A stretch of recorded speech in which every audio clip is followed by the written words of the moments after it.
live. What's up, everybody? Rock it out, man. Hit that shit. There it is, man. Enter that instrumental hardcore. Break some fucking shit tonight.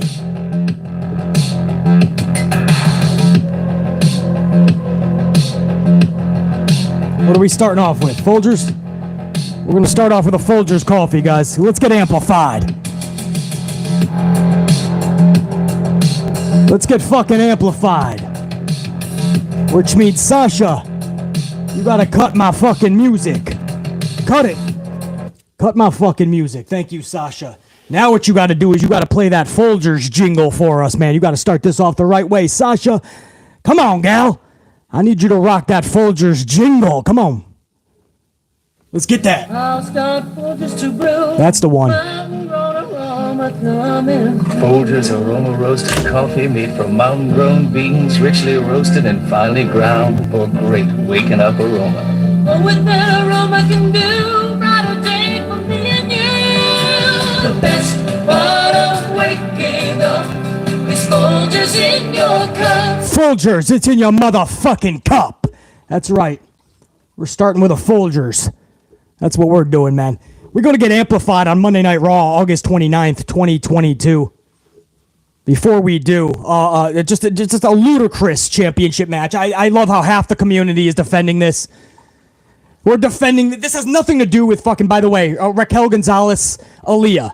For those fans, for Aliyah fans, for Raquel fans, congratulations. If I was a fan of a wrestler and they got a championship, I'm ecstatic. I don't give a fuck who likes it or not.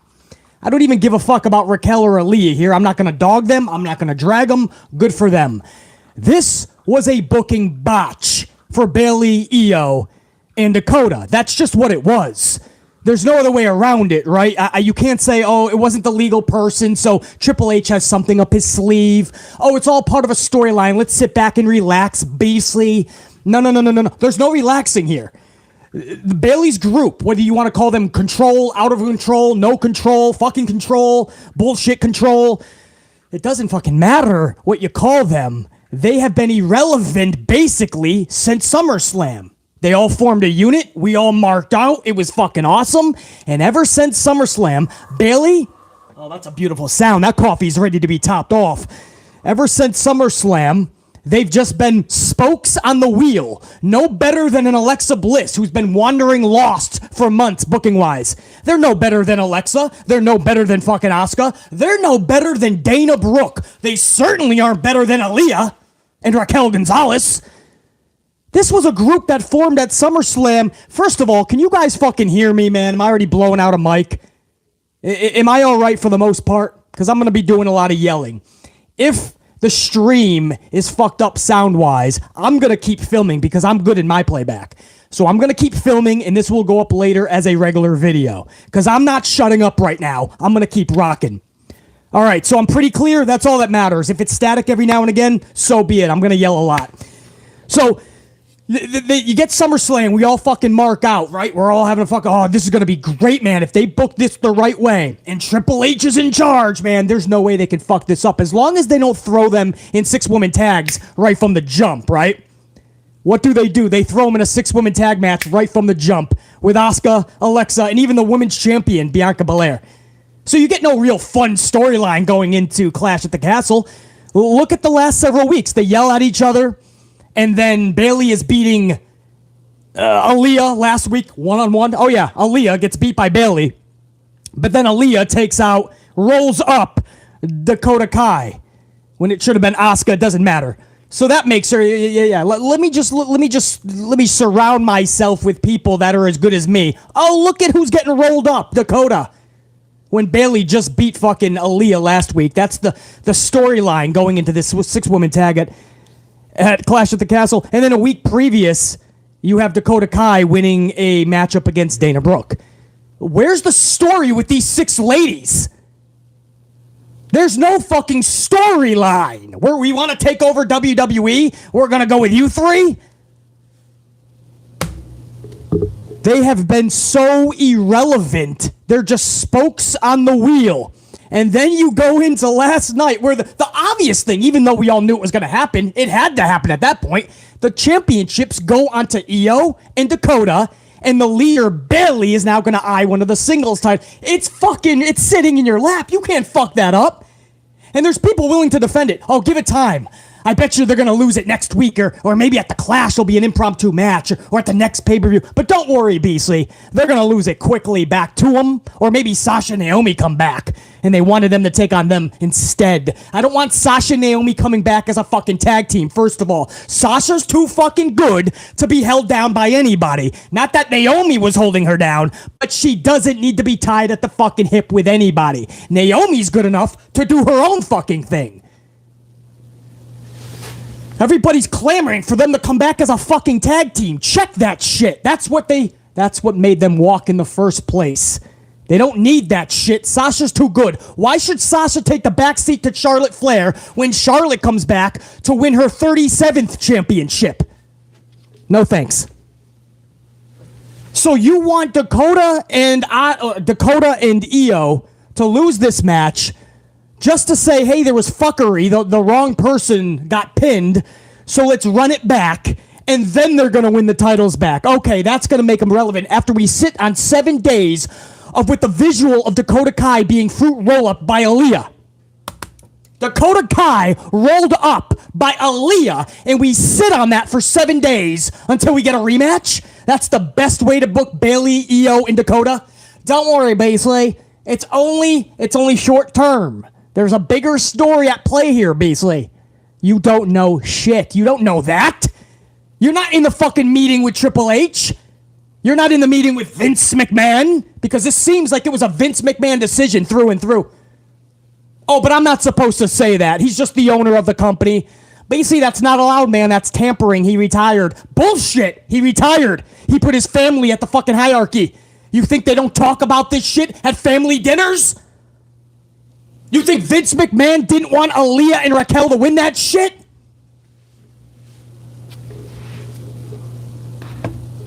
You watch SmackDown and you watch Raw. You tell me you don't see a lot of Vince McMahon-isms? Thank goodness we get a lot of Triple H-isms as well. We got people getting their names back. Matt Riddle, Austin Theory, Dexter Lumis is in the backseat of fucking Mrs. SUV. We're dropping F-bombs. But for Vince, it's smoke and mirrors. Just do whatever you want. Make it look like you're really running it. Whenever I say I'm coming back, bitch, you better move aside. What the fuck did we do? And half the community's like, let's let it play out, guys. Let it play out, man. You're ruining Bayley's fucking booking with Iyo and Dakota. Have we not learned anything, right? We're always the fucking negative reviewers, but we're always right. For how long has BC talked about Wardlow's booking, right? Not having a fucking title match at All Out, right? You see Wardlow's new interview? Wardlow literally is saying something has been off ever since the night with MJF, my biggest night, what should have been. He says something's been off, and just things are just not clicking, things are not right. Wardlow himself just backed up everything BC said, but I was the fucking negative one talking about the booking. Every fucking time we talk about somebody's booking, we find out later that the wrestlers themselves were upset at their booking. And you know why? Because this type of booking will help to ruin you, not help you. There's no way, listen carefully, man, because you're going to come back in a week, 2 weeks, 2 months, 2 fucking years, it doesn't matter. But you'll come back if you don't like what I'm about to say, and you're going to say, wow, you were right, BC. What happened last night did not help Bayley, Iyo, or Dakota at all. It hurt their prestige and their relevance. I don't look at them as a threat as a group. I didn't since SummerSlam, and I sure as hell don't now. Aliyah just rolled up Dakota. And half the community is like, well, it wasn't the legal person. Oh, so you want her to roll up Asuka? Which is it? Do you want a rematch and then they get the titles back? Or they get the titles from the jump? Because they ran it back? This time the legal person pinned the legal person. Do you want 7 days of that visual Aliyah rolling up Kai? That doesn't matter to you, their booking? Or you're literally just like, it's okay, it's a television show, basically. Television show, man. Really? Because this doesn't seem like the fucking Walking Dead or Better Call Saul to me. Not The Sopranos, not The Simpsons, not Seinfeld, not King of Queens. Not Saved by the Bell, not Boy Meets World, not Fraggle Rock. Doesn't seem like the many adventures of Winnie the Pooh or even the Rescue fucking Rangers. There's nothing like pro wrestling. Somebody told me, watch it basically, don't be too negative on the match, man, because Baron Corbin is calling people neckbeards that don't like the fucking product. Called my boy JD out from earlier, saying that this is gonna make, what'd he say? This is gonna make neckbeards like JD from New York cry from his tiny New York City apartment. Well, newsflash, motherfucker, my first 5 years in New York, I had a tiny fucking shoebox of an apartment, $2,500 a month. Try to pay that at a big house, motherfucker. $2,500 for a fucking shoebox in New York City. But I fucking paid it because that's how you live in New York City. If you don't know, motherfucker, then you don't know. Have you ever lived in New York? If so, Corbin, I'll show you around my blocks because life was fucking tough. It was hard, but we did it. So don't shit on fucking shoeboxes in New York City, first of all, and then you need me to break down the fourth fucking wall. I love when people don't know if me and JD get along, right? Oh, but I saw pictures of them. They're boys. But then it seems like BC's taking jabs, and JD is taking jabs at BC. I don't know. You go to my channel, people are fucking calling JD fucking sucks. You go to his channel, BC sucks.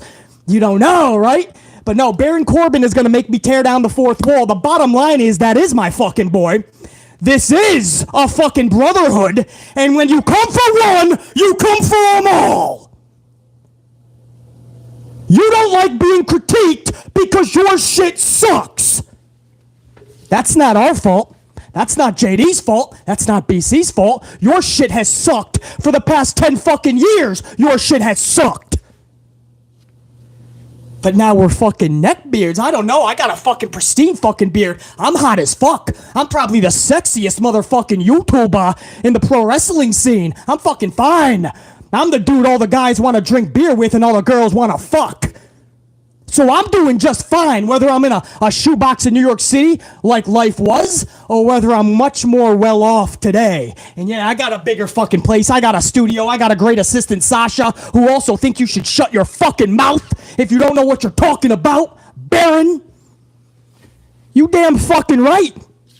Life is better. I went from negative to positive, and it's all good, as my boy Biggie would say. So you say, oh, if we don't like the ending of the tag team match, we're just neckbeards crying out, whining from our little apartments in New York City. Motherfucker, I would ask you, Baron. I would ask you, brother. How are you okay with the booking of Iyo and Dakota? Or do you not like them as much as a couple of other women in that locker room? Is that what it is? Because you should know damn well more than anybody, bad booking consistently will fucking ruin your career. Look at you, bro. Whether you're happy, whether you're down on your luck, whether you're clueless, Corbin, whether you're slightly miserable, Corbin, whether you're perturbed, Corbin, whether you're a little bit happy, Corbin, you're a modified Corbin, sketchy Corbin, grimy Corbin. It doesn't matter what name you put in front of your name, bro. Your booking sucks. Absolute monster cock.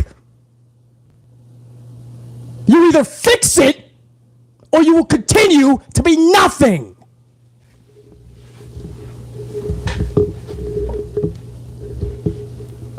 I saw the little tweet. I don't even know what fucking social media it was on. But you know what's funny? I bet you that one has more fucking views and engagement than anything else you put up there on your fucking page.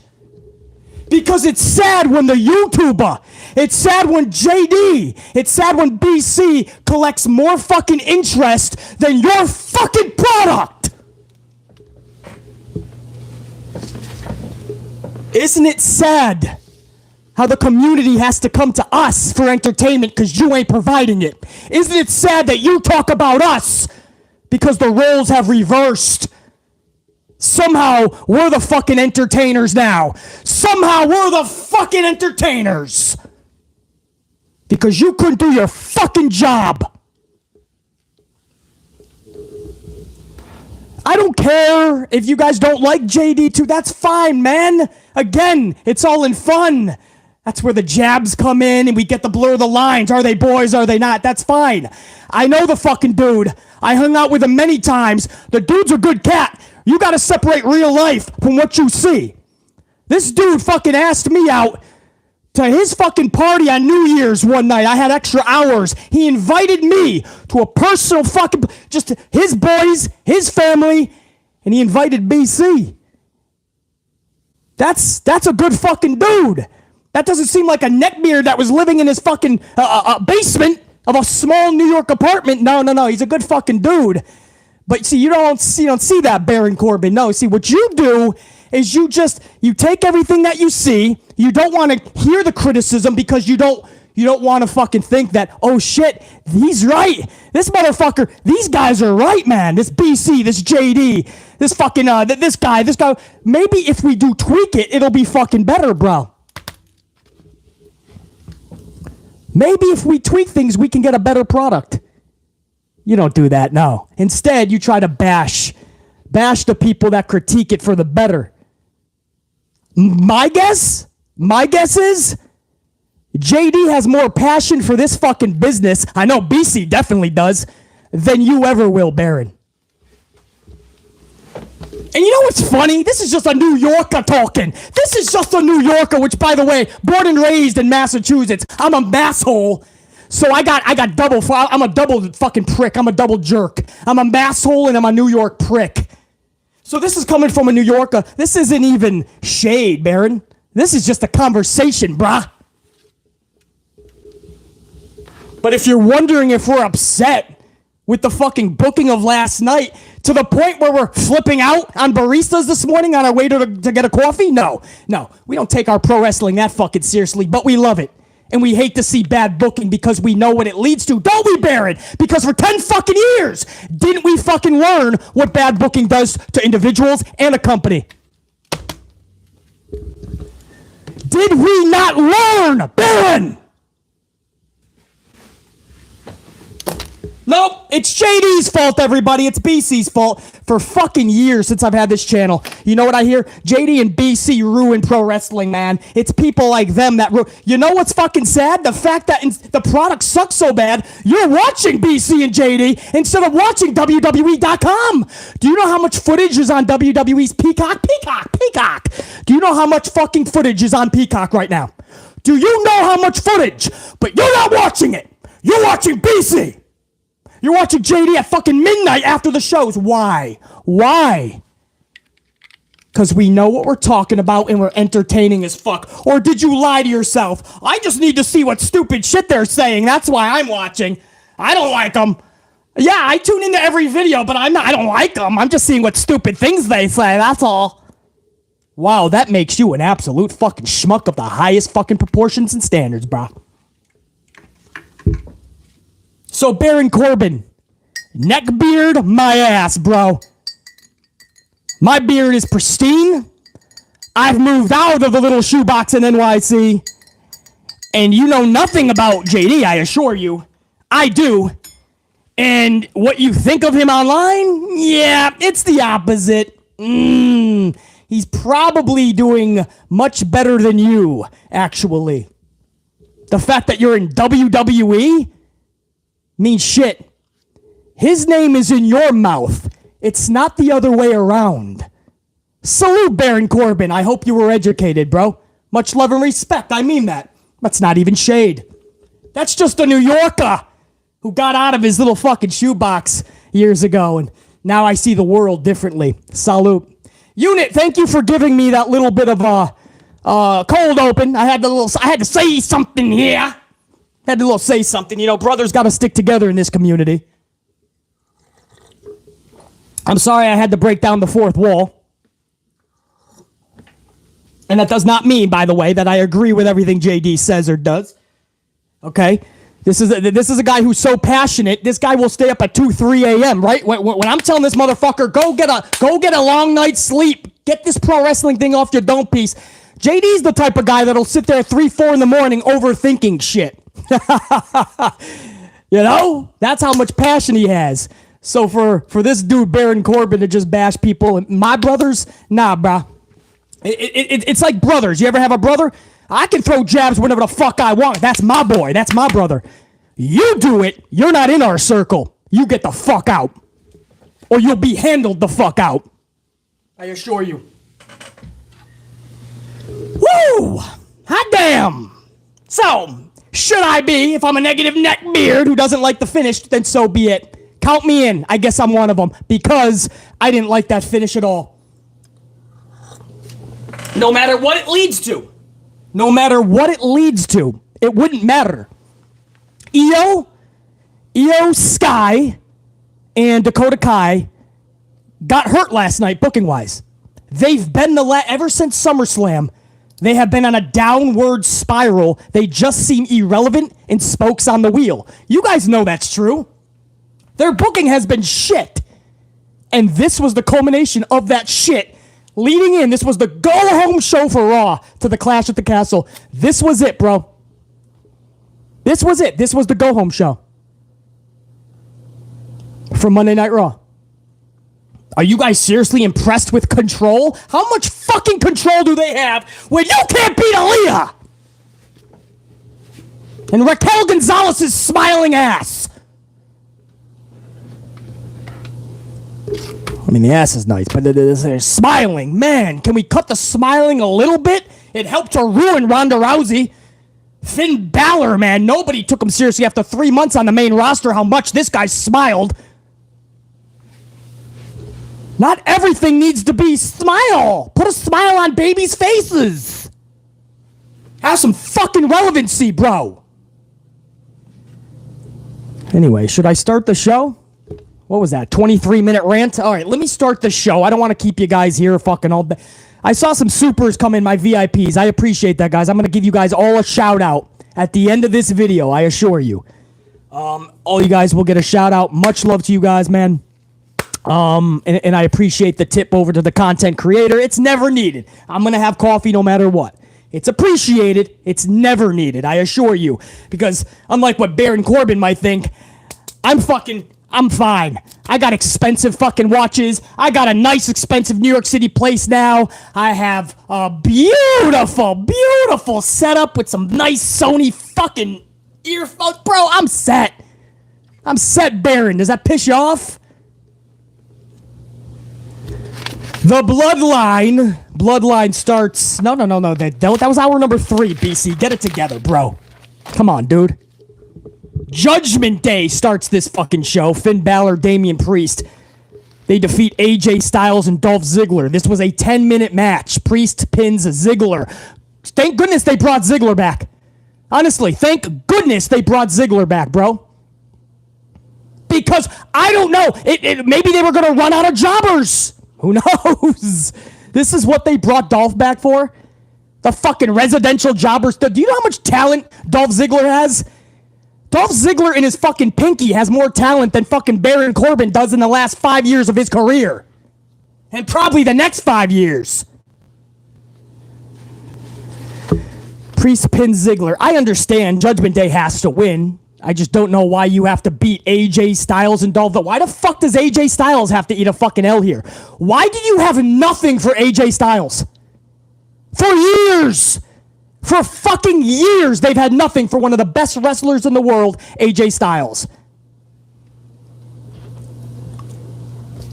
Post-match, Edge arrives in the parking lot. Judgment Day returns to the ring to stand their ground, and we go to commercial break.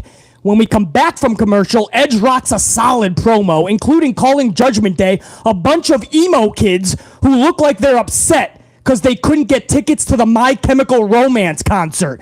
Now, I don't know My Chemical Romance, but it's funny to visualize what Rhea Ripley is going to concert-wise and Damian Priest and such. So I could just imagine My Chemical Romance.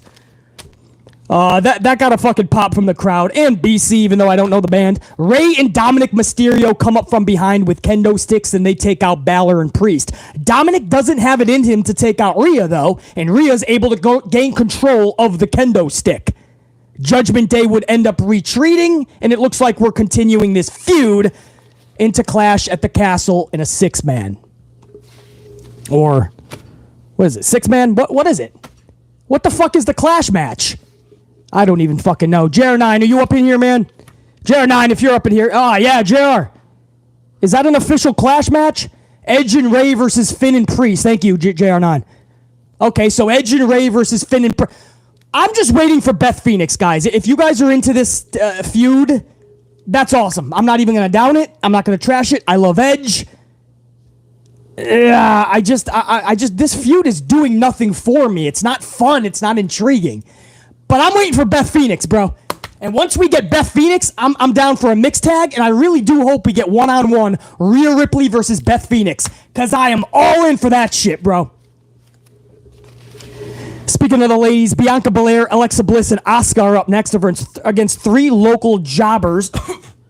Indie talent, my bad. Gotta call them indie talent. The match was quick, so I didn't even get their names. We'll just call them Stacy, Casey, and JC, I guess. Not JC Dolan, by the way. I'm just trying to fucking rhyme 3 chicks together here. Stacy, we'll call them Stacy, Casey, and JC. Again, I didn't get their names. They were just jobbers. Asuka taps out. We'll call it Stacy. And that's the match. Asuka and Alexa win this match with Bianca Belair, 6-woman tag. Then they cut a short promo post-match. That's it. That was it. That was the whole match. That was the segment. I'm a fan of jobber matches, guys. I am a fan of jobber matches because I really do think it helps the individual, the talent, the character. This was not needed, bro. This was absolutely tenfold not needed. How the fuck? I see Veer, Omos. I understand why they're in jobber matches. Maybe even the Viking Raiders, right? Bump them up. Let them destroy humans. So at least to the casual fan, they're like, oh, that's the winner. These guys are the losers. I don't know why fucking there's a 6-woman tag jobber match with 3 ladies. It's not like we have a trios division. I hope we never get a trios division in WWE. We already see enough 6-women, 8-woman tags, or 6 men, 8-man tags. Enough schmazes. But why the fuck is your women's champion in there with Alexa and Asuka having a jobber match 5 nights before the pay-per-view, the premium event? I do not get it. It made 0 sense, and that's the best way that they're booking this 6-woman tag, and this is what I mean, guys. This is the best. Bianca Belair has been irrelevant for this whole last month. You may not like what I'm saying. I get it. Do you know how much shit I hear on a constant day-to-day basis that I don't like? But a lot of it is fact, so I have to accept it. You guys may not like that. I love Bianca Belair. Bianca is the champion. She's been irrelevant for a month. Playing around with 5 other females in a feud that we don't even know why it's even a feud. We don't know why they're even fighting. What the fuck? But basically, you got to go back to SummerSlam, and then the night after, and then Bianca helped out Asuka. Stop it. Stop. That caused a month-plus feud? Asuka and Alexa still with no fucking direction, man. Alexa's still coming down. Every other week, she either has the doll or she doesn't. One week, she didn't have the doll. Vince McMahon yelled at Triple H, "What are you doing? What the hell are you doing, you stupid doofus? Phil was right about you. You're a doofus, son-in-law. She's the number 2 merchandise seller with the doll. Put the damn doll on her. Damn it, or you're fired." You know damn well that was Vince on the phone with H. The very next week, she had the doll back, bro. Triple H got yelled at. What did Stephanie just say last week at the conference call? Vince is more in tune now with the business than ever before, so don't worry, to the shareholders. He at the bottom line, Vince is studying it now more than ever, she said. Well, she's the 2nd biggest merchandise seller with the doll. Vince exploded. You know it. But Vince doesn't have any more say. He doesn't talk to Triple H at all about wrestling anymore, basically. Earmuffs. He could be held liable if they find out he's talking about wrestling with H. Yeah, because I'm sure they're talking about the latest fucking Minions movie or House of Dragon. I'm sure they're picking their favorite Pokemon. I like the Bulbasaur. I was always a regular Pikachu guy. That's not what they're talking about, bro. They're talking about the business. Vince McMahon lives and dies by the business. Asuka has not been relevant since she's gotten to the fucking roster. And now, Bianca, Iyo, Dakota, and Bayley just as fucking irrelevant. Wait till the third hour. Wait till I get to the third hour of the backstage segment that Bayley and them cut backstage in an interview. That I was like, yes, this is the start of something big, hopefully. Less than a half an hour later, wait till you hear what happens to him. I'll get to that in the third hour, guys. Trust me on that. Up next, Kurt Angle ends hour number 1. Kurt Angle returns to WWE. Good to see that, dude. I don't know what this dude took it back in his time. How many pills, what kind of pill, I don't know, but his eyes are he's locked on you, man. When he's looking at you, Kurt Angle is like, I don't know if he's in La La Land or he's literally counting how many fucking eyelashes you have.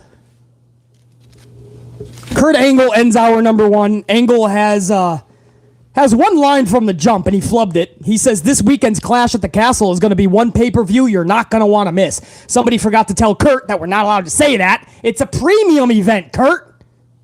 Or who knows? With H, maybe we can say pay-per-view again.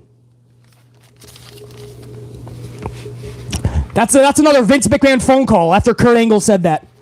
This is going to be a pay-per-view you can't miss. Why the hell did he say that? Why did he say pay-per-view? It's premium. Damn it, it's premium. Can't you tell it's premium? How much more premium do we have to get before you realize it's premium?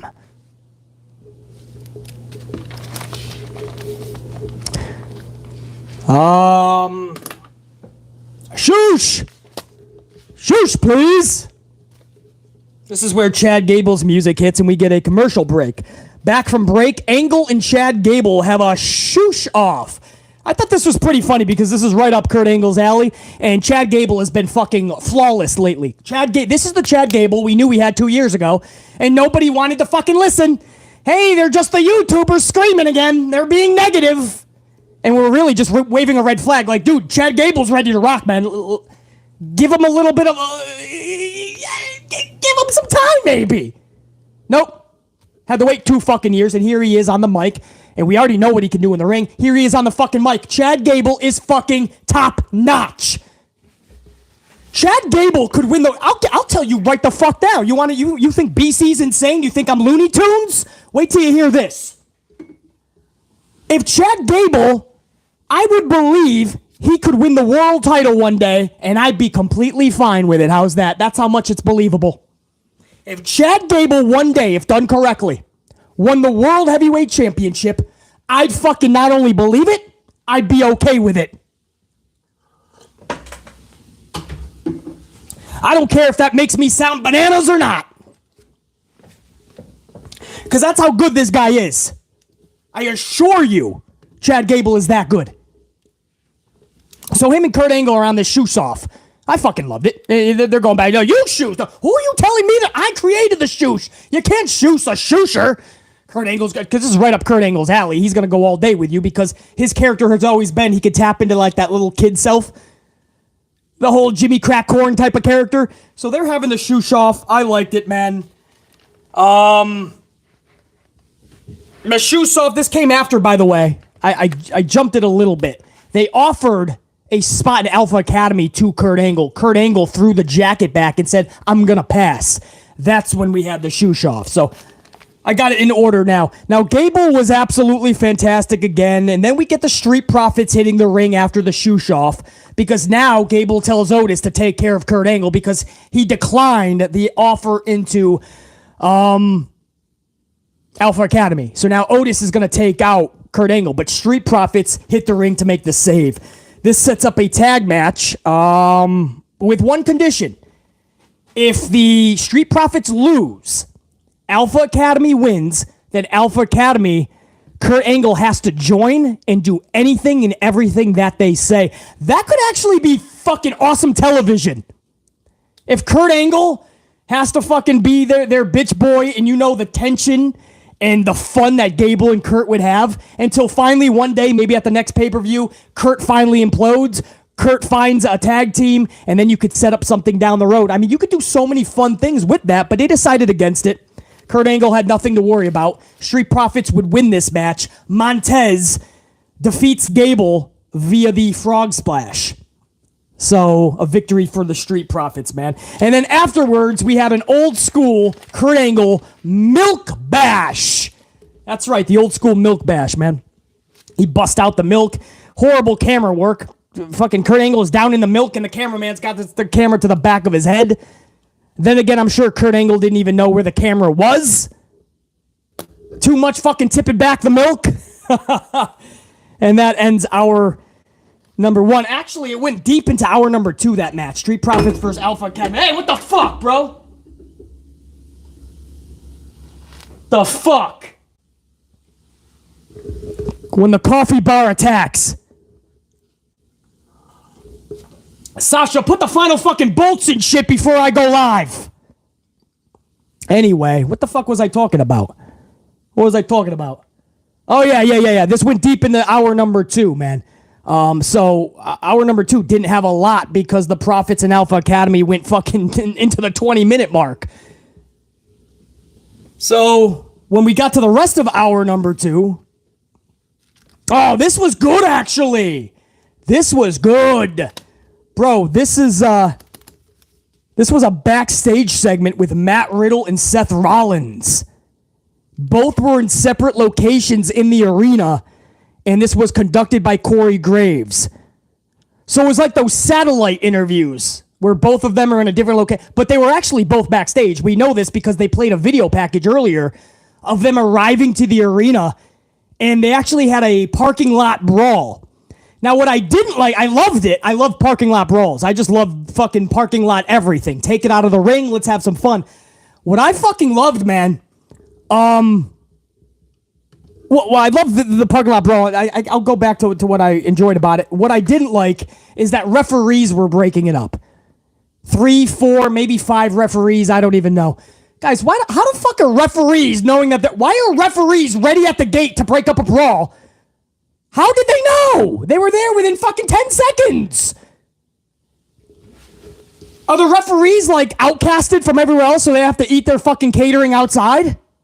They're like, fuck, we gotta go. Red team, go.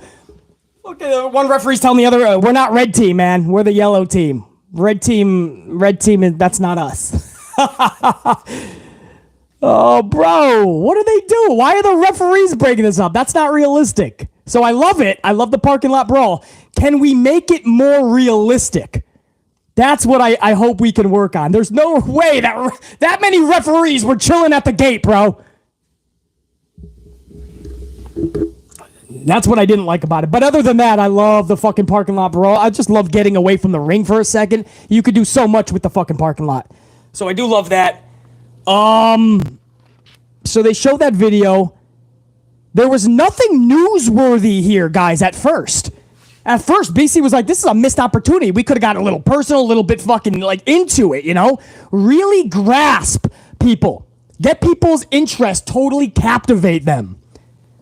And instead, there was nothing newsworthy at first. Literally, I'll give you a couple of lines.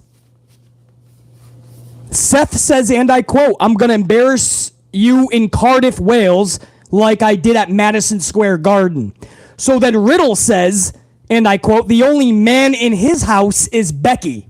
But we've been hearing that line nonstop. Becky's the man of the house. We get it. That's how we went to commercial, guys. That was the fucking segment.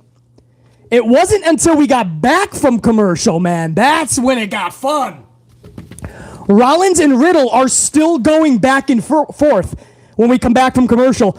Rollins and Matt Riddle, by the way, they actually called him Matt Riddle, guys. So they're getting their names back. I really hope. Austin Theory is supposed to be next, and I hope after that it's Tommaso Ciampa, even though Ciampa said he's okay just being Ciampa. I still call him Tommaso because that's just what the fuck he is to me. And I hope Nikki Cross can get rid of the Ash and become Nikki Cross again. I hope we get those fucking names back. So, Seth Rollins, Matt Riddle, they're still going back and forth. Rollins says, and I quote, listen to this, man. Listen to this fucking quote. Rollins says to Riddle, let's talk about your family. Oh, wait. You don't have one because your wife divorced you and took your kids, and they don't want to even see your bitch ass anymore, right? So Riddle responds, and I quote, what did you just say? Rollins responds, you heard me, bitch. Riddle responds, you don't get it. I'm not going to just beat you up. I'm going to fuck you up. Couple of F-bombs. Blurted out, obviously. It was in sentence, so you knew exactly they were dropping the F-bombs. Hook, line, sinker. BC sold. Just like that. Hook, line, sinker. BC is sold. Can't wait to see these two. That's what I mean. That's what I mean about storytelling. You don't have to move mountains. Like I said at the beginning, you have a sit down, that can be the catalyst to a story or the bulk of it. A sit down, they used to do it all the time. Jim Ross would be in the middle of like The Rock and like Stone Cold. And you would just elevate a story just on that. I mean, it gets personal, it gets heated. You start to think, fuck, I don't care about fucking what's real, what isn't kayfabe. I mean, it's real to me, damn it. I mean, what happened there, bro? That can sell an entire match. What happened in that fucking short 30-second clip when we came back from break sold a whole match to BC, and I know so many of you guys. That was so fucking good. So good. And I always told you guys, what was the Matt Riddle I always loved the most? The serious Matt Riddle. I can't stand when he's clowning around, joking, being Randy Orton's little annoying stepson. Randy! It's 420, wanna play? I can't stand that Riddle, man. It's like annoying. It truly is, but when he's serious and you mix that with his talent and skill level, bro, Matt Riddle is a certified motherfucker. He can be that dude. He showed you that again. I love serious Matt Riddle, man. And Seth Rollins was great. After Riddle was like, I'm not just going to beat you, I'm going to fuck you up. That's when Rollins starts he has that smirk and he's like, okay, buddy, come fight. You know where I'm at, buddy. Okay, and he takes off his mic and he just gets up. It's like Rollins got him where he wanted, and Rollins isn't going to do this anymore because he's got him heated. And now Rollins has to play a game of chess, so he just gets up and he's on to the next level of this game. I just thought Rollins was also fucking great. This whole thing was done fucking fantastic. Truly was. As we get into the U.S. title match, I totally forgot to say this, man. Thank you for everyone smashing that up, man. We're about to reach 200 on the ups. That helps the algorithm. I appreciate that, guys. I really do. The tube never helps, BC. They don't like the channel. I'm too controversial. I'm too fucking much of an asshole, I guess. So you guys make it work. By just pressing that, that's all I ask for, bro. Helps the algorithm out. And then people will know that I was live. Even though they won't be able to catch it live later, they'll at least be able to see this. So I appreciate it, guys, as we hit nearly 200 on the ups. The end of hour number 2 was the U.S. Championship match. Bobby Lashley versus The Miz. Miz is not himself after last week's Dexter Loomis situation. Lashley defeats Miz via the Hurt Lock because of this, and then Miz post-match screams at Ciampa, insisting that he saw Loomis. Loomis was there! How did you not see it? It was Loomis! This is like Michael Myers Halloween shit, right? When Michael Myers would be lurking in the bushes, and the kids would be like, I saw him, the boogeyman. And Jamie Lee Curtis would be, Laurie Strode. She'd be like, where's the boogeyman? I don't see him. Where is he, Tommy? I saw him, I did. It's the boogeyman. This is some Michael Myers shit where Miz is screaming at Tommaso that he saw the boogeyman. He saw Dexter Lumis. And isn't it great Dexter Lumis is a play on Michael Myers. I hope you guys know that. If you guys know Halloween, one of the main characters, the guy who was, he was the guy trying to control Michael Myers. His name was Dr. Loomis. That's the guy in Halloween, Michael Myers. Dr. Loomis. Dexter Loomis. Get it? I mean, this is totally a play on Halloween. So I loved it, man. It was absolutely great. And later on, it was, oh man, do I gotta wait? Hold on, 1, 2. All right, in a few minutes, I'm gonna get to the Miz driving off segment because I just thought that was fucking so good. And this is where Triple H shines when he's able to write some television. He's not totally fucking epic in all areas, but Triple H plays great. He pays great attention to the detail in every segment behind the scenes. Think about when Triple H took control. Now, remember like weeks ago when Nikki Ash and Doudrop were like complaining in their interview? Way in the back, you saw a fucking car crashed, right? A lot of people weren't even looking back there. They had to find out later that was happening. Or like this, Miz driving off, and then if you have to stay with the segment because in the back seat, you're going to see Dexter. You know what I mean? He pays better, closer attention to the details. He actually creates a story within segments, which is something that I absolutely think he deserves a round of applause. Thank you for going over 200, by the way, guys. Damn, that was awesome. So now we're on our way to 250. I appreciate that. Bobby Lashley had to win this match. He's the U.S. champion. He deserves much more than he's even getting right now. You say, okay, at least he's winning U.S. championship match. I want to see him defend it at pay-per-views. JR9, I have to go back to you, bro. I don't even think Lashley has a title match at Clash, correct? Now, this is sad because I know it's not the IC championship, it's the US, but I mean, if you go back 30 years, British Bulldog Bret Hart facing each other for that IC title, that was like a main event. It might as well have been for the world title. That's how awesome it was. To know that Lashley, yeah, thank you guys, Lashley doesn't even have a title match. I said the same thing in AEW about Wardlow. How the fuck do you have your Wardlow NTNT champion not defending his title at All Out? It's bullshit. I'll say the same thing about Lashley. What's that statistic, man? I've said it several times. You guys remind me about it all the time. What's the IC title statistic, guys? It wasn't defended on a pay-per-view from what time frame? JR9 or anybody, man. The IC title from like WrestleMania 37, I believe, or was it 38 or 37, I think. 2 years, the IC title was not defended on a pay-per-view. Since Mania 37. Has it been since, or was it SummerSlam that it was defended? I forget now. Or has it still not been defended since WrestleMania 37? Which is it? Was it recently defended, like at SummerSlam? Oh, so it's not. So it's still. The IC title has still not been defended for 2 fucking years on a pay-per-view. That is bullshit to the highest of levels and most amplified of measures. My point is this. Lashley, he can collect all these Monday Night Raw victories. Until he's on the pay-per-view premium event stages, winning, culminating storylines, Bobby Lashley will never be as relevant as he should be. And that's fucking pathetic. So of course Lashley should be winning this. He deserves more than this.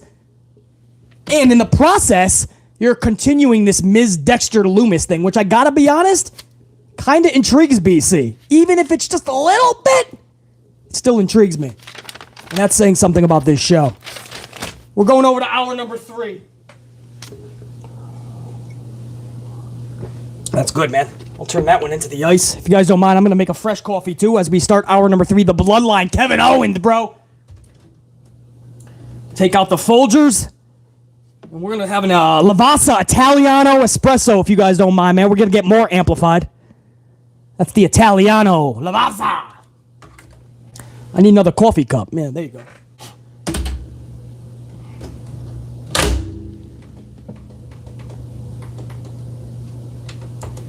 All right. So I got another coffee from the coffee bar brewing up. Hour number 3 starts with the Bloodline.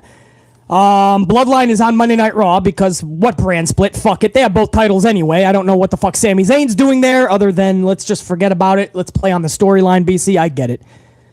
Beggars can't be choosers. Bring in Sami. In fact, I like the Sami Kevin Owens altercation anyway. Now, it doesn't take long before Jimmy and Jey are declaring that they're running Monday Night Raw now. This brings out Kevin Owens. Owens says, no, you do not run Raw. As I've stated many times, Raw is still the KO show. He then tells the Usos to go back to their boss and tell Roman, and I quote, he still owes him one. Now, I love this story that is developing between Owens and Roman now. At first, I didn't know where they were going with it. Is Owens going to be a heel? Roman's a heel? I don't know where we're going with this. I'm loving this, man. You got Roman Reigns insisting that he owes Owens nothing. Owens, on the other hand, is thinking the complete opposite. He thinks Roman owes him. They're going to eventually come to odds. And I love that, man. That's pretty cool for Owens. And Owens last night telling Sami Zayn that he's actually sad to see what he's been reduced to since hanging around these guys. So Sami Zayn retaliates, and Sami Zayn says, and I quote, Kev, I'm trying to keep the peace here. That coffee's ready to be topped off. Fuck yeah. Sami says, Kev, I'm trying to keep the peace here, but if you're not careful, the Usos are going to kick your ass. This leads to a one-on-one match between Kevin Owens and Jey Uso. This was a decent match for sure, but the finish was very well done. Usos tell Sami to grab a steel chair. Jimmy distracts the ref. Jey holds Owens in place for Sami to hit him with the steel chair. Sami hesitates, not wanting to hit his boy, obviously. And before you know it, the ref turns around, so Sami can't do it anymore. Sami botched, according to the Usos. So Sami's hesitation helps Owens capitalize with a stunner onto Jey for the W. Owens gets his hand raised, and the Usos are pissed once again at Sami. Sami Zayn is once again headed to the principal's office. The tribal chief Roman Reigns, bro. So again, some story going on here. Owens and Sami Zayn. Zayn kind of helped Owens there, man. You know, would they be ballsy and do Owens and Zayn versus the Usos for the tag titles?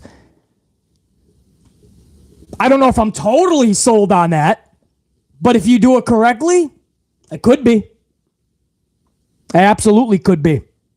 So I got to keep my eye on that, man. That could be something special down the line. But Kevin Owens is putting in some just dominant work. This is what he should have been doing for years now. But beggars can't be choosers. We got it now, and that's what matters. Couple of backstage segs worth discussing before I get to the main event. Number one, Bayley, Iyo, and Dakota saying that their goal is to take over WWE, and Saturday at the Clash is their chance to show that, and it starts tonight. They're not just called control by people. They're going to show that they're controlling WWE. That's what Bayley said. That's what Dakota said, I believe it was. But all three of them were there. That's what they were saying. We are now, from here on out, we're done just being basically everything that BC said, right? They just seem like spokes on the wheel. In that backstage interview, they said, we're done. We are now going to show that we are going to control WWE. I loved it.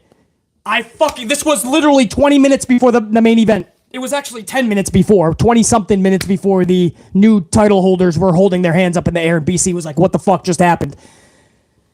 But right before the main event, they're talking about how, enough. You thought we're badasses when we formed? Watch what we do from here on out. I loved it. BC was at that point saying, just show us now. Just book them to the moon, and let's have some fun with this. It starts with the tag titles tonight, and then we'll see. I could not believe how the end of the night transpired. And how fucking Bayley's group could not have looked like more fucking schmucks than humanly possible. Also, a backstage segment worth discussing right after that. Miz was running away from Kevin Patrick, I think his name is, trying to interview him. Where did you see Dexter, Miz? Miz, where did you see Dexter? We didn't see him. He's like, I don't want to talk about it. I don't want to talk about it. Miz jumps into the driver's seat, and he peels away with that SUV. And as the vehicle moves forward, as it goes to take the turn, we see Dexter Lumis in the back seat looking out the window. Like only Dexter can look. Or maybe Kurt Angle as well with those eyes. But Dexter Lumis looking at Dexter Lumis. I mean, that's like a fucking horror movie, bro. It was brilliantly done. awesome shit, bro. So I had to give some props on that, man. I got to give a salute to that shit. Salute. I'm supposed to be turning the rest of that into an iced coffee. My bad. I'm not done with the Folgers. I'll get to you, Lavasa. Man, that was awesome. And then there was a third backstage segment. This was all in a row, guys. Johnny Gargano and Austin Theory with a really well done, very personal face-to-face in an empty arena. So they were doing a very personal interview with Johnny Gargano in the empty arena. They're up in the fucking bleachers, the seats. And all of a sudden, you see Theory come from behind with his briefcase, and he goes, sit down. No. I'm not going to, you're the one who kicked me. I'm good. So they sit down, and they have a real personal face-to-face. They're like, you, Johnny, you're upset that I didn't call you when you had little baby wrestling. Well, why didn't you call me when I was reaching all this success in WWE? When I won the briefcase, when I had all these big moments and matches, where were you? You never called. And it was just very well done, man. I thought it was well done last week with that face-to-face and just thinking about them two together in a story and what they could do together in the ring. And then to have that last night, I mean, it's that type of personal connection that they have. It's absolutely going to captivate us watching at home. There's just that pull for your audience. So I thought that Gargano and Theory was just incredible last night. And again, it wasn't moving mountains. It wasn't anything over the top. It was simplistic at its core. But sometimes, most of the time, pro wrestling is best when it's simplistic at its core. And then we go into the main event. The main event, which was the finals in the Women's Tag Team Championship. Raquel Gonzalez and Aliyah versus Dakota Kai and Iyo Sky. Some would say two of the best wrestlers in the world. For sure, one of the best in the world. Absolutely. And I love Dakota Kai. But Iyo Sky is one of the best wrestlers in the world. Again, this was the finals for the Tag Team Championship. Salute. Let's see that texture. Oh, look at that coffee, bro. Look at that, man. It's like a wave pool. That's a beautiful coffee. That's an Italiano espresso. Fuck yeah. I'm not even going to put that much sugar into it, guys. The entrance of Raquel and Aliyah was just cringeworthy, man. I know that they're just told to go out there and have some fun. Right? I mean, that's what they're told. Go out there and just have fun, man. Just be yourselves and just be giggly and smile a lot. Trust me, Raquel got the message. Aliyah goes out there and starts shaking her ass. Just shaking it. And she got some wiggle jiggle, bro. I ain't gonna fucking play her hate. That is a beautiful girl. Aliyah is beautiful with a capital B-E-A, beautiful. So she starts shaking her ass, and then she looks at Raquel's ass and goes, and then smacks it. And then they start awkwardly hugging each other like they're biffs. And BC's like, what are we doing here? What the fuck are we doing? What the fuck are we doing? Just have them go out 5 minutes, just get fucking beat, and let's have Iyo and Dakota get the fucking tag titles, and let's start booking Bayley's Control better, please. So then we go into the match. Obviously a messy match. What do you want me to say, man? I'm critiquing the fucking product. I'm critiquing the match. I'm not throwing shade at anybody. The match was fucking messy. Nobody gelled together. Obviously, the match was fucking messy. And it ends with Aliyah pinning Dakota Kai with the awe-inspiring, ultra-devastating Farute roll up. Things got fruity really quick. Everybody went to the local market. They got a bunch of fruit, and it had a fruit fest in the middle of the ring. You had kiwis. You had oranges. You had apples, pears, cherries, strawberries, blueberries. You had a fucking fruit explosion in the fucking ring. That's what you had. Trust me. Dakota Kai getting rolled up was not on my things I saw coming list. Even if you were going to have them get beat. A roll-up? A roll-up? Sasha, a roll-up? Are you kidding me, bro? Nobody's concerned with how that makes Dakota look. She wasn't the legal person, basically. I watched the tape back, and Corey Graves even mentioned it at first and then pulled back. It was Iyo. This is going to be an out, BC. They're gonna run it back, BC. This is part of the story, BC. Are you not thinking about what you're saying? Dakota Kai got rolled up. No offense was delivered. She's not knocked out or anything. She got rolled up by little Aliyah, and Aliyah, on the count of 3, jumped up before the actual 3 count, or like right at it. So she wasn't even applying pressure. That's okay, though. I'm just, what you can do, BC? It's a television show, BC. Just be happy, man. What are you talking about? You're on the wrong channel. I'm critiquing the show. Do you not know where you stumbled upon? This is the BC Amplified channel. I critique. I review and critique pro wrestling. How did you stumble upon here not knowing that?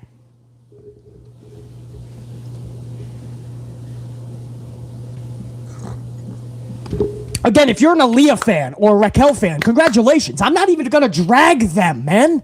This isn't even really about Raquel and Aliyah. Good for them. They won a title. Their fans can celebrate. That's awesome. I'm not even joking. I'm more concerned with the booking of Iyo and Dakota right now. Even if you run it back next week and they win the titles, it doesn't make up or justify or help what happened last night. Nor would I be okay hot potatoing the fucking titles. This is what makes the division absolutely a farce. This is why people can't take the division seriously.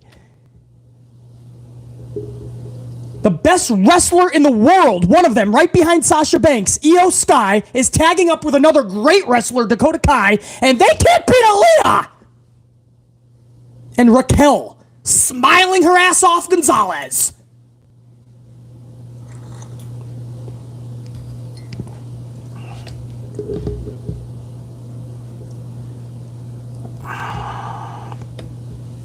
And new tag team champions, Aliyah and Raquel Gonzalez.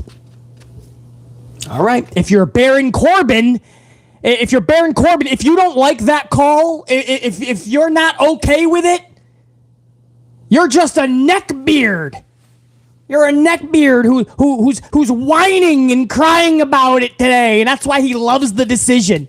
Baron Corbin is more happy seeing the JDs, the BCs, all of you guys. He's happier seeing us mind-boggled by bullshit booking more than he's happy seeing his fellow wrestlers get proper booking. How ass backwards is that?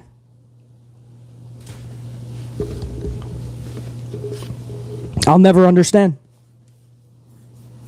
It's our fault, man. It's the fans who have been clamoring for a better product for 10 fucking years. To the point where even the wrestlers admit it needs to change. The wrestlers admit it's been stale, it's been even bad. If they're really being honest, they know it's been awful. The wrestlers themselves know that, bro. So many of them are so unhappy in those locker rooms. They know the booking is fucking out of whack. It's out of sync. So just remember this. It's not about just shitting on Aliyah and Raquel. Nobody's even doing that, man. I haven't even mentioned anything about... I'm not even concerned with that. Congrats to them. You can't raise people up by tearing others down, dude. How do you fucking do that to Dakota Kai and Iyo? It's not about who was the legal person. I wouldn't be surprised if that was an actual botch, by the way, and now they have to make it a storyline.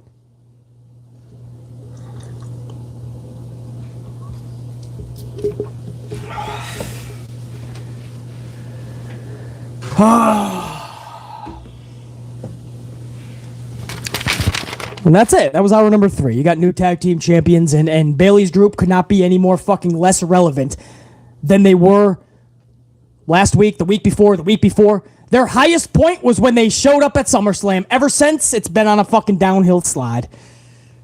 Thank you guys for sticking with BC on this whole review over an hour with the cold open. I gotta stick up for my fucking La Familia in the community, man. Sometimes you just gotta stick together. And it sucks that I had to break down the fourth wall. I like when people don't know who I'm throwing jabs at. Is there beef? I thought they were boy. I love that shit, man. It gets people talking in all the chats. But yeah, sometimes you gotta stick up for the people that are. It's just. You know what I mean? We're one community that at the end of the day, we're trying to make things better. We actually are. There's no other way to put it, guys. There's no other reason. This is my hobby, man. This isn't even my full-time job or a job. This is a hobby. When I have free time, you know that because I never have exact times when I go live. It's just when I have free time, and then I give you guys 20 minutes of notice. This is my hobby because I love it. It's always been there for me when I was a little BC, and I still love it to this day. I want it to get better, bro. Trust me, I got a lot more viewers, a lot more everything if I was more positive. Trust me. But I just can't lie. So we do this because we love it, man. And when wrestlers don't see that, they just think we're shitting on it to shit on it. Come on, bro. We were right. The last 10 years sucked. Everybody now knows that. The cat's out of the bag.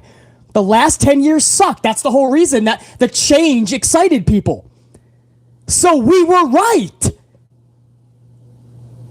Right? JD was right. BC was right. My amp unit was right. We were right, man. I guess we weren't so damn negative, or maybe we were, but for justified reasons. It's sad when we're more of the entertainment these days than the actual fucking product. It's amazing how people have more of a problem with the content creators than the actual fucking wrestlers in the shows. If the product was good enough, you wouldn't be watching us that much. You'd be on Peacock watching the product more. No. Because you know we speak truth, and you know we're highly amplified to the most amplified of measures entertaining. You can't miss a word we're saying, bro. Because it's one truth bomb after truth bomb after truth bomb. My name is BC Amplified. I appreciate it, guys. Till next time. I'm going to stick around for a little bit, man. My super chat VIPs. I'm going to shoot the shit with you guys a little bit more. Anybody that wants to stay, you're more than welcome to. I'm going to stick around for a little bit. If you came here just for the review, much love to all you guys, man. If you're new to the channel, you might think I'm just a fruitcake. I'm a fucking loony bin. Relax. You know what I mean? I don't bite. Not at first. I'm a passionate dude. I'm not the amplified man just because it's a cute name. I'm amplified. 24/7, no doubt. Passionate. But if you're newer to this channel and you can accept that, thanks for jumping on board. Thanks for subbing. I'd love to have you. Hopefully you can keep handling the truth going forward. Hopefully you don't turn into a bitch boy Braden if you don't like something you heard. But I appreciate it, man. So for everybody that's checking out, thank you guys, man. Till next time. You guys rock. I'll see you next time, guys. Check you. Let me give you guys a salute. Salut! Till next time. All right, we'll let them file out, guys, and whoever wants to stick around, I'm going to run over some supers with you guys.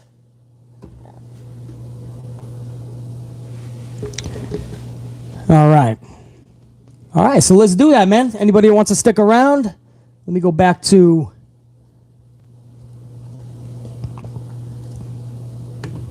Yeah, can you dim that on? Yeah, thank you. Yeah, it was right in my fucking eye. Thank you. All right, let's see what we got here, man. I want to start from the jump with Derek Fleming Jr. with that 199. Derek Fleming Jr., what up, dude? Dream, shake my head. Dude had it larger than life potential. Dude had it larger than life. Oh, yeah, Velveteen Dream. Fuck, bro. I heard the news. For those of you that don't know Derek Fleming Jr. and what he's talking about, Velveteen Dream was arrested on a couple of different charges, man. Last week, a domestic and something else, and then a warrant, I believe, this past Friday. So a couple of different arrests. And he was just teasing back a hashtag, too, bring back Dream.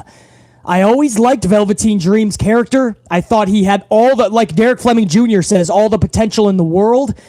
And I'm just befuddled. And it's so sad to see Velveteen Dream fucking just throw it all away.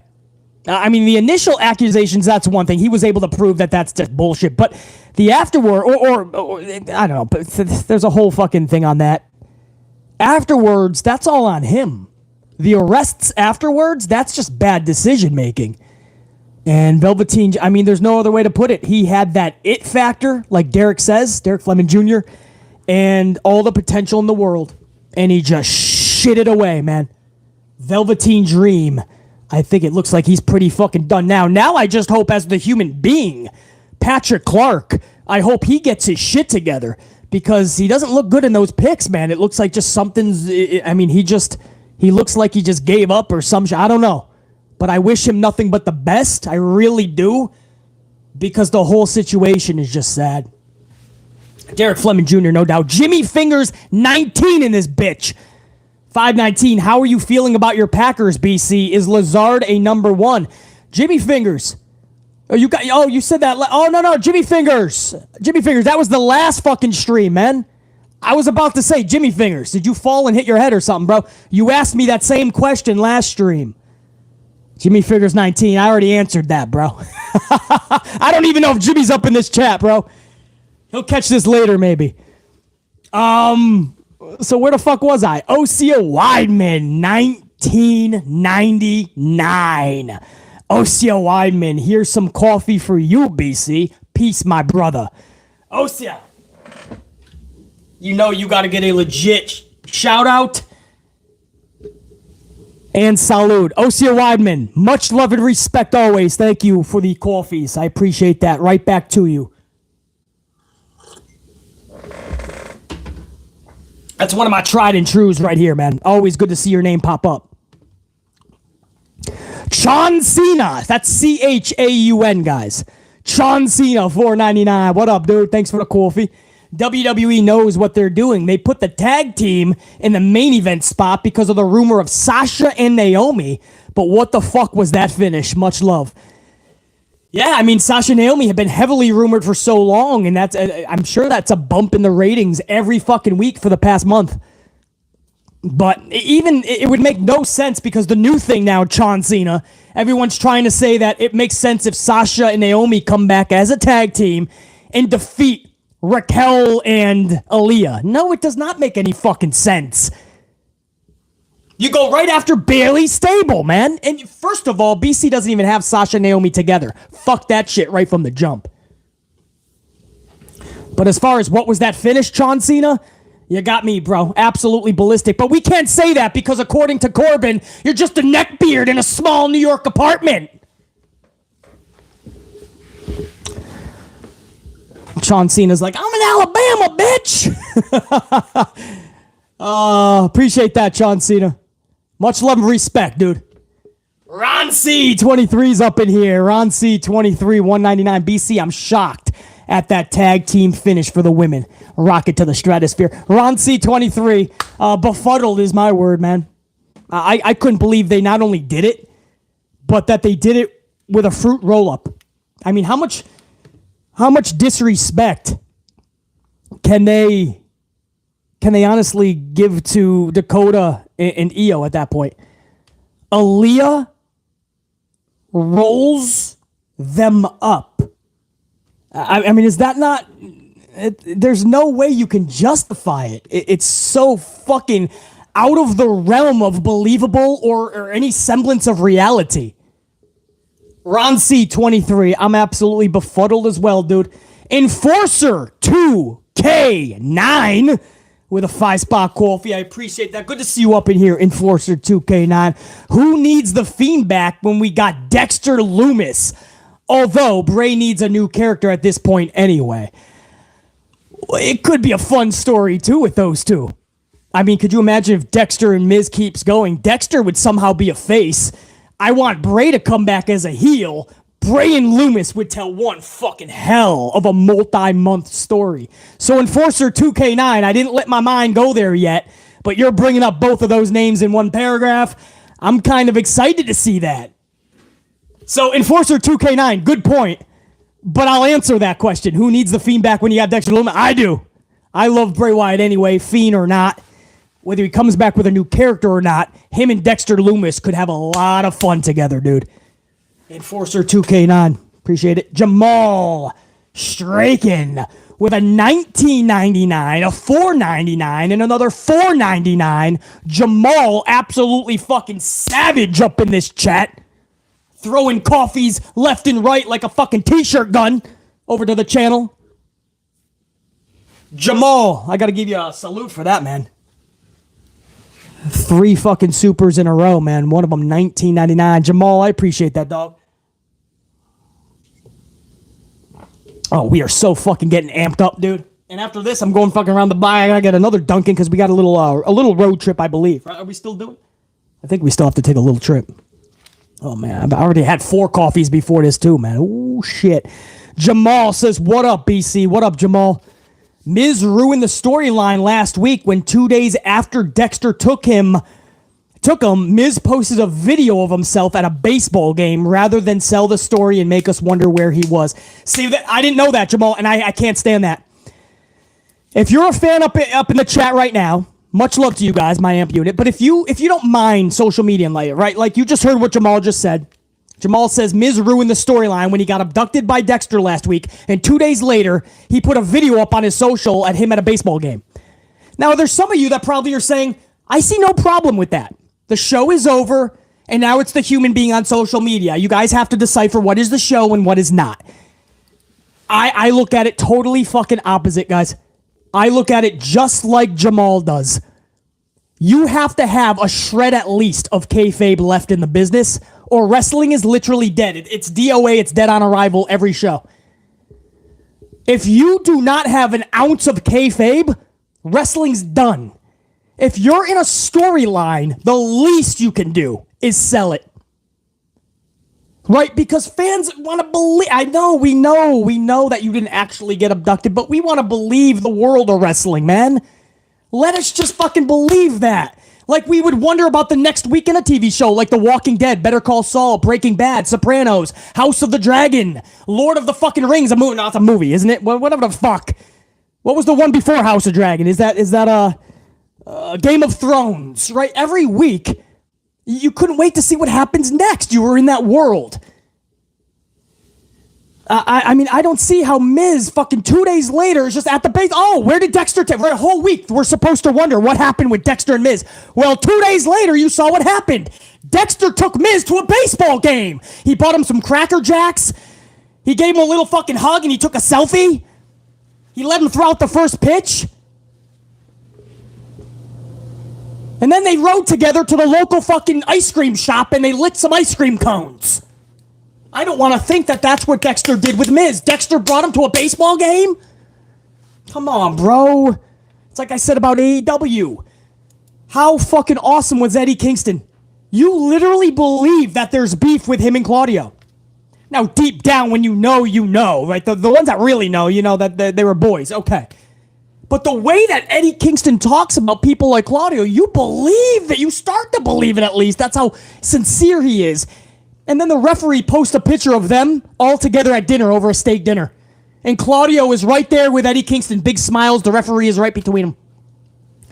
And they're all just fucking chilling out having dinner. Man, I don't know about you. That ruins it. That sense of fun and believability is out the window now. The bare minimum that BC asked any wrestler, if you want to be a wrestler today, and I know there's a lot of people in this chat that are going to be professional wrestlers or wish to be. Guys, one of the things I'm going to ask of you right now, if you ever make it to the big time or if you just make it through the indie scene, there's nothing wrong with that. I got a lot of buddies right now working their asses off on the indie circuit. They make decent money. They got a fan base. They're loving life. They're doing what they love. So it doesn't matter how far you make it in the business. I asked you to do one thing. Sell your shit. If you don't believe in you and your shit, nobody else will feel the need to believe in you or your shit. You can't ask anybody to care about Dexter Lumis and Miz if the fucking Miz doesn't even care about it. We're asking you for 1 fucking week to stay off social. Or just don't post that type of shit. No. Can't do it. I absolutely agree with you, Jamal. That was a long statement, by the way, from BC. But I'm so sincere about that, man. I just don't understand why people can't stay the fuck off social. There's a thing out there, man. If you put down your fucking phones, it's called a life. Go get one. Jamal, $4.99. The booking for Bayley's group makes Sasha and Naomi's walkout more understandable. Yeah, unprofessional, my ass. Look at fucking Bayley since she's returned. This is what she's been out for a year for, guys. We were all thinking when Bayley comes back, it's going to be huge. This is what she came. We marked the fuck out at SummerSlam because we all thought this could be awesome. And it's gone to shit nearly immediately. Jamal, $4.99 says, BC, Corey was about to mention the botch, but immediately stopped because they knew the mess up. That's what I'm saying, Jamal. I would fucking not be shocked if that was an actual botch by Aliyah and she rolled up the wrong motherfucker. And maybe Dakota didn't know, like, oh, am I supposed to? I wouldn't doubt it. At first, I want to say it's part of the story. But if it was a legit botch, it's going to become a part of the story, I would hope. But yeah, Corey Graves, I thought was going to say something about it. And then it's almost like somebody in his earpiece said, don't say anything. And then Corey just shut up. So I don't know.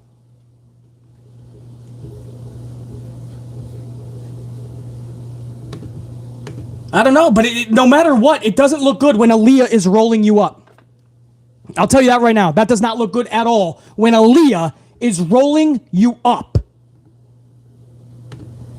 And last one up in here, man, and it's fitting. It's from my right-hand man on the channel, JR9 Gaming. Always good to see your name up in here, dude. That would be an understatement. JR says, thanks. JR9 says, thanks, BC. Great stream. I leave for Cardiff tomorrow, so I'll miss the streams upcoming. But if you stream Clash, I'll say what's up in the chat while I'm in the stadium. Yeah, for those of you that don't know, man, JR9 Gaming, my right-hand man, he's actually going to be in Cardiff, Wales, man. He's going to be at the Clash. And JR9, it is my plan to actually stream it live. I hope the audio and the connection holds up. If I just have playback and you guys aren't getting good audio, I'm going to keep filming probably the whole thing. So the review is just going to be me live, even though it might not be live, if that makes sense. If the connection sucks, I don't know what to tell you guys. If I got good playback, I'm going to keep filming. But I do plan on streaming the Clash live Saturday afternoon. I think it's Saturday, right? Saturday afternoon. So I do plan on that. So Jared9, I would love, man, live. You're live there in the stadium. If you're able to get any connection, stop in and say what's up. I think that would be fucking awesome, bro. And you guys, anybody that shows up Saturday to the stream, you guys have to let me know when Jared9's in the chat so I can say what's up. That would be badass, man. And Jared9 leaves tomorrow. I got to give a huge salute. Everybody in the chat, man, for my right-hand man. Everybody, give him a salute. I don't care if it's the lightning bolts, coffee emojis, fucking straight fire emoji. So JR9 some love, man. He's taking off for Cardiff. He's going to be my inside reporter at the stadium for this weekend. Sir Charles, I appreciate that, dude. Thank you, Sean. Smurfy Tunes, I appreciate that. Thank you, Dead Fred. Carlos, Ray, Big Nang, James Miller. Oh, I got a lot of my tried and trues up in here, man. Fourth one, pile driver finishers up in here. What's up, guys? JR9, that's for you, brother. DeMonte, man, he's fucking picking you up right at the arena, man. DeMonte's got you covered. Pineapple Man showed you that love. JR9, that's all for you, brother. So rock it out, dude. I hope you have a great time. That's going to be a wild atmosphere, man. Over 60,000 motherfuckers. Yeah. Oh, we just hit 250 on the ups, guys. Nice. Let's head toward 300. Why not? Let's keep fucking smashing it out. Jeranon, we gonna rock it out, dude. I might have 1 or 2 more streams beforehand, or at least videos. So if you do miss them, say what's up this weekend. That'll be badass. To Jeranon, here's a big salute. And to all my amp unit, what a fucking stream, man. I did a whole lot of yelling, I know. I tried to get this done in pretty decent timing. I did have a lot to talk about from the jump. Just pro wrestlers just trying to make the content creators sound like the bad guys. And that's sad, because people like Baron Corbin, if we're the bad guys, if we're the heels in wrestling, that's because you're not doing your fucking job. Don't blame JD. Don't blame BC. You can blame you and the rest of you for not doing your job correctly. Now that we're the fucking heels. We're the fucking bad guys. I promise you, people like JD and BC, we don't give a fuck. I'm pretty sure we were born the fucking heels. We came out of the womb the fucking heels. I grew up in a set of projects, bro. You make fun of people in small apartments in New York City, which is what I lived in for 5 years. Before that, I lived in a set of projects in Massachusetts, and I promise you, that was fucking hell. You can bash us all you want. Just means we're doing a better job than you, brah. My unit. Much love to you guys. Can you tell Sasha what she needs to do, please? Sasha has to do me a favor. Yeah, keep smashing those ups, man. Let's get that to 275 plus. I want to get 300 on this vid up front, man. Let's rock it. That's right. Jeranon knows, man. Dead Fred knows. Pile driver finisher knows. James Miller knows. DeMonte knows. The fourth one knows. Robert Hurt knows. My unit knows. Sasha, you know what you gotta do? You gotta hit my motherfucking music.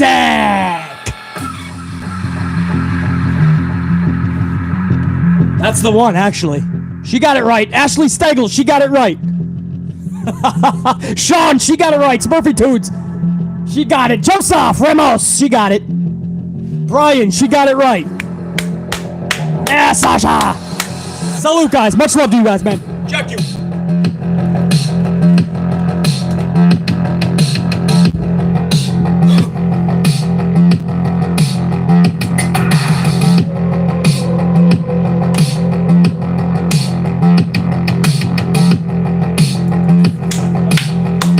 Check you guys, man. Much love. Jeranon, have a good time, man. Smash it out this weekend. Check you guys.